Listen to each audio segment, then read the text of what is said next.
तो good morning सभी को। आवाज आ रही होगी आप लोगों को। अब देखो, पिछली क्लास में जहां तक हो गया था उसके आगे से अपन स्टार्ट करेंगे। पिछली क्लास के अंदर जहां कंप्लीट हुआ था उसके आगे नेक्स्ट टॉपिक है हमारा सदिशों का वियोजन। यानी अपन को कोई भी सदिश है, जैसे मान लो ए वेक्टर कोई सदिश है, इसको तोड़ना है तो इसको अपन वियोजित करेंगे। इसको वियोजित अपन 2D में करेंगे या 3D में करेंगे। 2D का मतलब है जिसमें दो अक्ष होगी, है ना, दो डायरेक्शन होगी। 3D का मतलब है जिसके अंदर कितनी डायरेक्शन होगी, 3 डायरेक्शन होगी। सबसे पहले अपन किसी सदिश का द्विविमीय निर्देश तंत्र में वियोजन करेंगे। द्विविमीय का है 2 डायमेंशन। 2 डायमेंशन का मतलब है 2D के अंदर, यानी जिसके अंदर कितनी अक्ष होगी, 2 अक्ष होगी। तो आओ देखो, सबसे पहले किस तरीके से ये वियोजित किया जाएगा देखना, है ना, बोर्ड पर। देखो, हमारे पास में 2 अक्ष है।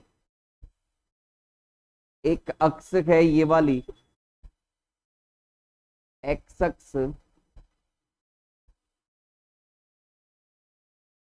एक अक्ष है हमारे पास में ये वाली वाई अक्ष।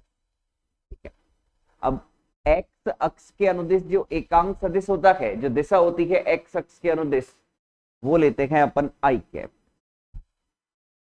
और वाई अक्ष के अनुदिश जो एकांक सदिश होता है, जो दिशा होती है, वो क्या लेते हैं अपन, जे कैप लेते हैं। ठीक है, अब आइएगा सुने, ये मेरे पास में द्विविमीय निर्देश तंत्र है। कैसा निर्देश तंत्र है, द्विविमीय निर्देश तंत्र, जिसमें कितनी अक्ष है, केवल 2 अक्ष है। जैसे एक अक्ष ये हो गई, दूसरी अक्ष ये हो गई, तो ये क्या कहलाएगा, हमारा द्विविमीय निर्देश तंत्र। आओ देखो, अब ये है हमारे पास में बिंदु O।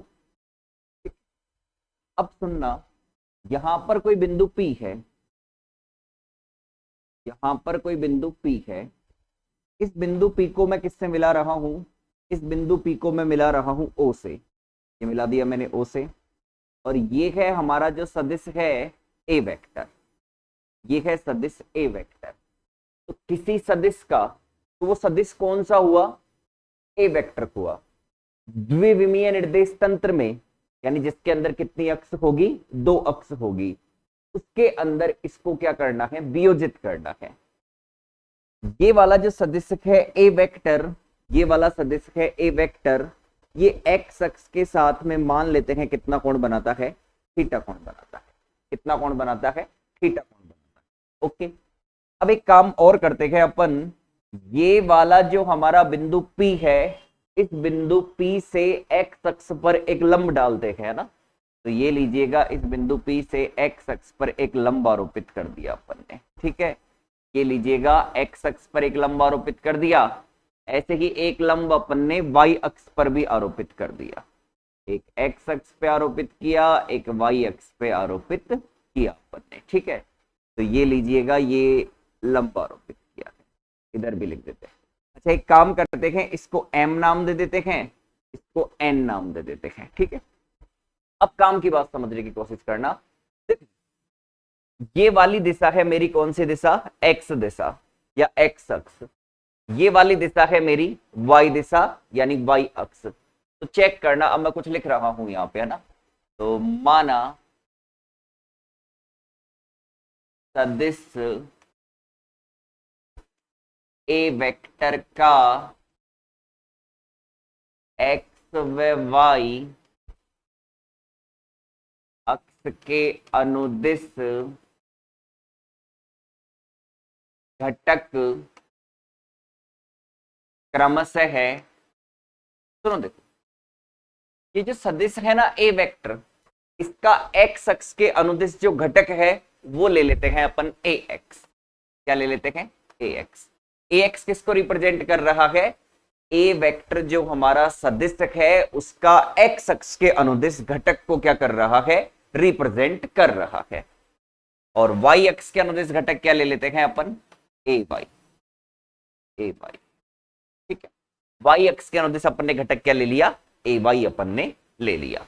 ठीक है, इसका मतलब क्या है, ए एक्स क्या है, देखो ए एक्स ये है, ये वाली दिशा है ना, ये वाली दिशा एक्स दिशा है हमारी, है ना, एक्स अक्ष है।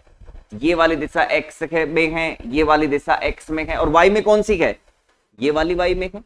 ये वाली भी y में है। अच्छा एक चीज और सुनो, जितनी लंबाई ये है उतनी ही लंबाई ये है, ये x में है लंबाई, जितनी लंबाई ये है उतनी ही लंबाई ये है, जितनी लंबाई ये है उतनी ही लंबाई ये है।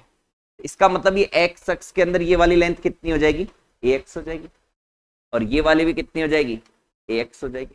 अच्छा ये y के अंदर ये वाली लेंथ कितनी हो जाएगी, ay हो जाएगी, और ये वाली भी कितनी हो जाएगी, ay हो जाएगी। ठीक है, ये वाली भी क्या हो जाएगी, ay हो जाएगी।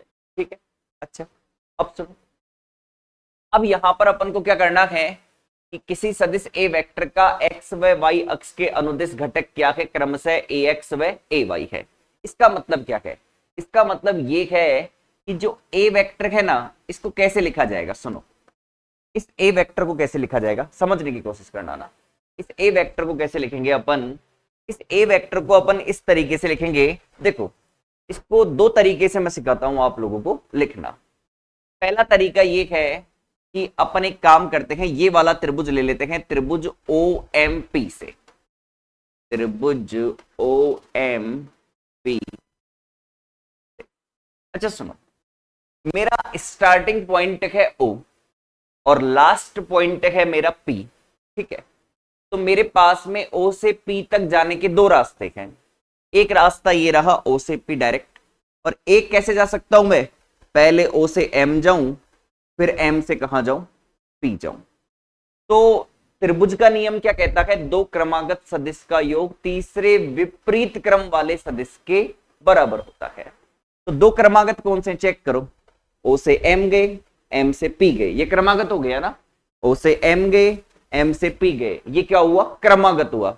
यानी क्रमागत का मतलब हो गया एक के बाद में दूसरा। तो एरो चेक कर लो आप, O से M गए और फिर गए हम M से P, तो O से M और M से P ये क्रमागत हैं। इन दोनों का योग किसके बराबर हो जाएगा, OP के बराबर हो जाएगा। तो आप लिख सकते हो कि OP वेक्टर बराबर किसके होगा, OM वेक्टर प्लस MP। अच्छा सुनो, आओ देखो ना, इसको दे देते हैं अपन यहां पर समीकरण नंबर 1। इसको क्या दे देते हैं अपन, समीकरण नंबर 1 दे देते। अब चेक करो ना, सुनो समीकरण नंबर 1 मत दो, रुको ना, यहां समझना ना काम की बात। ये जो OM वेक्टर है, अच्छा सुनो, मैंने आपको पुरानी क्लासों के अंदर बताया था कि किसी भी सदिश को जो लिखने का तरीका होता है वो उसके परिमाण से और उसकी दिशा से होता है। अब OM वेक्टर इसको कैसे लिखेंगे, इसके परिमाण से, तो इसका परिमाण तो क्या हो गया, OM हो गया। कि लंबाई क्या है, सदिश की लंबाई उसका परिमाण होता है, तो OM तो क्या हो गया, इसका परिमाण। और इसकी दिशा चेक करो, कौन सी दिशा है, x दिशा है, जिसमें एकांक सदिश क्या है, i कैप। तो आप इसे क्या लिख सकते हो, OM i कैप। अच्छा और सुनो, OM वेक्टर, अच्छा OM का मान कितना है, OM का मान है ax, OM का मान कितना है, ax है, और फिर आ जाएगा i कैप। कैप लगा हुआ है, इसको कैप बोलते हैं ना, ये जो आई के ऊपर ये लगा हुआ है ना, तो कैप बोलते हैं, कैप। ये किसको रिप्रेजेंट करता है, यूनिट वेक्टर को रिप्रेजेंट करता है, एकांक सदिश को रिप्रेजेंट करता है। अच्छा ऐसे ही MP बताओ दो कितना आएगा भाई, ऐसे ही आपका जो MP वेक्टर है, तो किसी भी सदिश को लिखने का तरीका उसके परिमाण से, इसका परिमाण हो गया MP, और भाई इसकी दिशा कौन सी हो गई, ये वाली, कौन सी दिशा है, y, यानी j कैप, यानी इसे क्या लिखोगे, j कैप। अच्छा MP का मान कितना है, MP का मान ay है भाई, है ना, कितना है, MP का मान ay है। ओके, MP का मान ay हो गया, ये मान उठाकर इसके अंदर रख दो। अच्छा OP वेक्टर का मान कितना है, OP वेक्टर का मान है a वेक्टर, तो ये हो गया a वेक्टर। OM का मान रख दो ax i कैप, MP का भी रख दो, MP वेक्टर का मान a बाई j कैप। समीकरण नंबर दे दिया मैंने इसे 1, ये दे दिया मैंने समीकरण नंबर। ठीक है, अब सुनो, अब आगे, अब क्या करना है हमें इसके बाद में, देखो क्या करना है, इसके बाद में हमें ये वाला त्रिभुज लेना है, ठीक है, कौन सा, ओ एम पी से। चलो अगली स्लाइड में लेता हूं मैं ना। तो त्रिभुज ओ एम पी से, इसमें एक तो अपन को cos थीटा ज्ञात करना है, ठीक है, एक तो अपन को क्या ज्ञात करना है, इसके अंदर cos थीटा ज्ञात करना है। अच्छा, cos थीटा क्या होता है आप लोगों का भाई, आधार बटा कर्ण होता है। क्या होता है, आधार बटा कर्ण, आधार बटा कर्ण। अच्छा, ये तो सब जानते होंगे, बेसिक 10वीं क्लास में, छोटी क्लास में पढ़ लेते हो। थीटा के सामने लंब होता है, 90 के सामने कर्ण होता है, और बचा हुआ क्या होता है, आधार। बचा हुआ क्या होता है, आधार होता है भाई, है ना।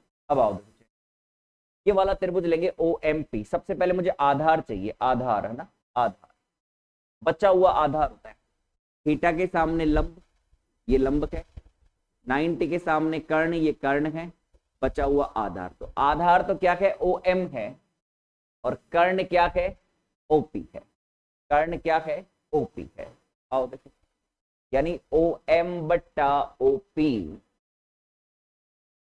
ओ एम बट्टा ओपी।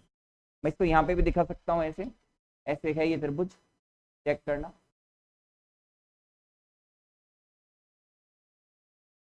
ये ओ था, पी था, ये एम था, ये 90 डिग्री था, ये मेरे पास में ए एक्स था, ये ए था, ठीक है, ये थीटा। कोई कहेगा ये ए वेक्टर था। अरे ओपी वेक्टर बराबर है ए वेक्टर, तो और ओपी कितना है, ओपी तो ए ही है। हटा दो दोनों साइड से सदिश, ओपी कितना है, ए ही है। तो थीटा के सामने लंब होता है, तो ये तो हो गया भाई आपका लंब। 90 के सामने कर्ण होता है, तो ये हो गया आप लोगों का कर्ण, और बचा हुआ ये क्या हो गया आपका, आधार। आधार कितना हो गया आप लोगों का भाई, आधार हो गया आप लोगों का कितना, ए एक्स, और कर्ण कितना हो गया, फाइनली ए एक्स बराबर कितना आ गया, ए कॉस। यानी ये कह सकते हैं अपन, क्या कह सकते हैं अपन, सुनना, कि जैसे मेरे पास में ये है ए वेक्टर, और ये है एंगल थीटा, और ये है ए एक्स, ये है ए वाई। तो इस ए वेक्टर का एक्स अक्ष के साथ बनाया गया कोण कितना है, थीटा। तो इसका इस दिशा में घटक क्या आ जाएगा, ए कोस थीटा। कितना आ जाएगा, ए कोस। ये है इसका मतलब, यानी इस ए वेक्टर का एक्स दिशा में घटक क्या हो जाएगा, ए कोस थीटा। क्या हो जाएगा, ए कोस थीटा। कितना हो जाएगा, ए कोस थीटा। ऐसे ही ए वाई याद कर लेंगे, तो ए वाई बराबर ए कोस थीटा नहीं आएगा, ए वाई बराबर ए साइन थीटा आएगा। कितना आएगा, ए साइन थीटा। तो ज्ञात करते हैं कैसे, इसके अंदर अपन ज्ञात करेंगे भाई साइन थीटा। साइन थीटा क्या होता है, साइन थीटा होता है आपका लंब बटा कर्ण। अच्छा, लंब कितना है, लंब कितना है, एमपी, और कर्ण कितना है, ओपी। साइन थीटा बराबर एमपी कितना है, ए वाई है, और ओपी कितना है, ए है। तो फाइनली ए वाई बराबर ए साइन थीटा। यानी किसी सदिश ए वेक्टर का एक्स दिशा में घटक तो क्या होता है, ए कोस थीटा, वाई दिशा में घटक क्या होता है, ए साइन थीटा। ओके, चल ये दो घटक ज्ञात कर लिया अपन ने। इसको दे देते हैं अपन समीकरण नंबर 2, इसको दे देते हैं समीकरण नंबर 3। अब क्या करना है, समीकरण 2 व 3 का वर्ग करके जोड़ दो। समीकरण 2 व 3 का वर्ग करके जोड़ने पर, तो जोड़ो, ए एक्स स्क्वायर प्लस ए वाई स्क्वायर, इसका वर्ग किया, इसका वर्ग किया, जोड़ दिया। इधर भी इसका वर्ग करो, इधर इसका वर्ग करो, यहां से कॉमन निकालो,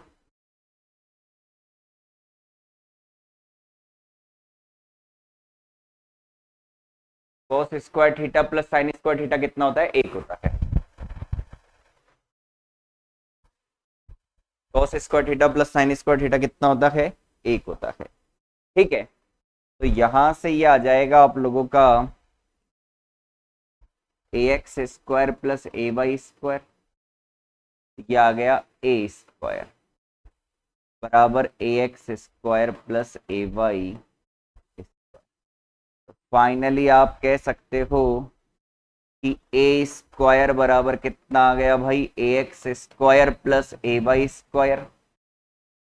तो ए ज्ञात करोगे तो ये आ गया रूट के अंदर ax स्क्वायर प्लस ए वाई, ये आ गया सदिश ए वेक्टर का परिमाण।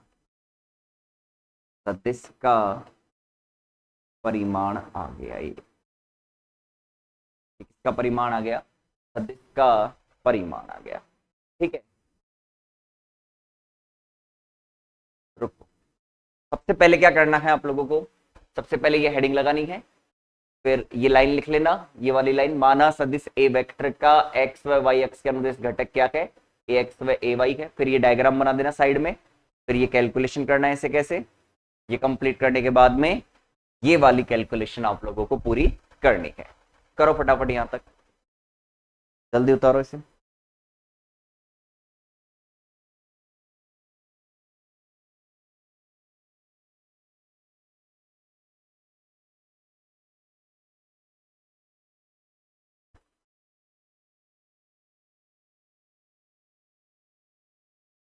फटाफट।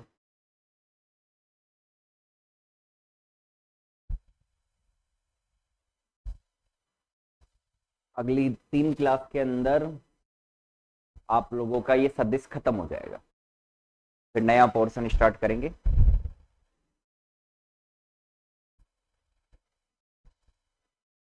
वैसे आपके देखो बोर्ड की जो किताब है शायद उसके अंदर चैप्टर नंबर 4 या 3 के अंदर ये सदिश वाला पोर्शन है, और अपन ने अलग से पढ़ा दिया ये सदिश वाला। ठीक है,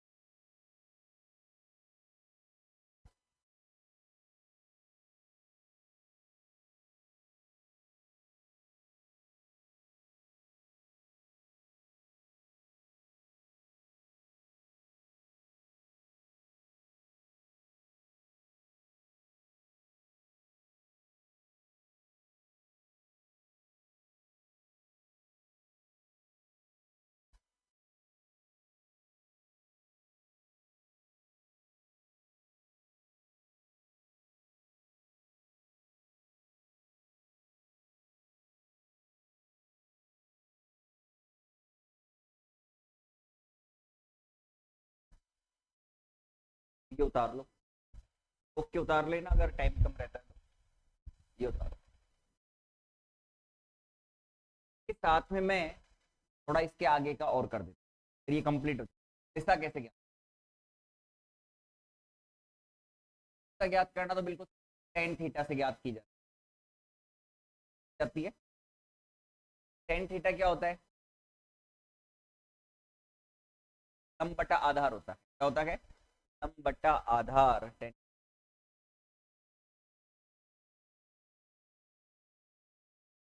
थीटा के सामने लंब होता है, आओ देखो, थीटा के सामने, इसके सामने लंब आधार है, ए वाई बटा ए एक्स जाएगा।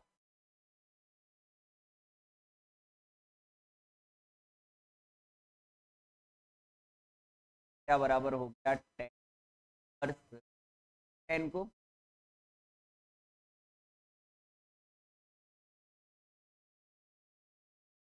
क्या आप लोगों का इसके अंदर 2 पॉइंट आएंगे आप लोगों का, द्विविमीय निर्देश तंत्र में वियोजन, एक आएगा त्रिविमीय निर्देश। तो द्विविमीय निर्देशन के, ये द्विविमीय निर्देश में क्या है, कर लो इसे।